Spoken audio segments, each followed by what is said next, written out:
রাজধানীর মোহাম্মদপুরে মা লায়লা ফিরোজ ও মেয়ে নাফিসা বিনতে আজিজকে হত্যার ঘটনায় ঘাতক গৃহকর্মী আয়েশাকে মোবাইল ফোনের সূত্র ধরে গ্রেপ্তার করেছে আইনশৃঙ্খলা রক্ষাকারী বাহিনী। পুলিশ সূত্রে জানা গেছে, রাজধানীর মোহাম্মদপুরে বাসা থেকে স্বর্ণালংকার ও মালামাল চুরি করে পালানোর সময় গৃহকর্মী আয়েশা আক্তারকে ধরে ফেলেন গৃহকর্ত্রী লায়লা আফরোজা।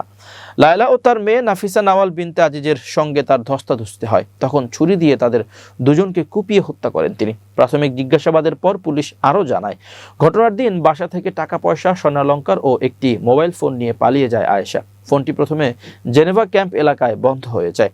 সোমবার সকাল 10টার দিকে মোবাইলের শেষ টাওয়ার লোকেশন ধরে অনুসন্ধান শুরু করে মোহাম্মদপুর থানা পুলিশ।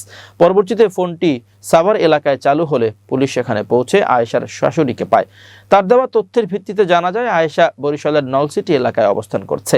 পরবর্তীতে বুধবার সকালে বরিশালের নলসিটি এলাকা থেকে আয়েশাকে গ্রেপ্তার করে পুলিশ। মোহাম্মদপুর থানার ওসি অপারেশন মফিজ খান বলেন, অপরাধীরা অপরাধ করে নানা ধরনের সিমটম রেখে যায়। অপরাধ করে আজ পর্যন্ত কেউ ছাড় পায়নি, পাবেও না। যে কোনো অপরাধী ঘটনার সঙ্গে সম্পৃক্ততা থাকলে তার প্রমাণ সে নিজেই রেখে যায়। মোহাম্মদপুর থানা পুলিশ ঘটনার দিন থেকেই সর্বোচ্চ চেষ্টা চালিয়ে ঘাতক গৃহকর্মীকে আটক করতে সক্ষম হয়েছে। মোহাম্মদপুর জোনের অতিরিক্ত উপপুলিশ কমিশনার মোহাম্মদ জুয়েল রানা বলেন, মোহাম্মদপুর থানার একটি টিম আজ সকালে বরিশাল থেকে আসামিকে গ্রেপ্তার করেছে। এর আগে সোমবার সকাল 7টা 51 গৃহকর্মী আয়েশা বোরকা পরে লিফটে উঠে 7 তলায় যান। হত্যাকাণ্ডের পর সকাল 9টা 35 মুখে মাস্ক, কাঁধে ব্যাগ ও স্কুল ড্রেস পরে ভবন থেকে বের হয়ে যান। নিহত নাফিসা মোহাম্মদপুর প্রিপারেটরি স্কুলের 9ম শ্রেণীর শিক্ষার্থী ছিলেন। মর্মান্তিক এই হত্যাকাণ্ডে সারা দেশে চাঞ্চল্যের সৃষ্টি হয়।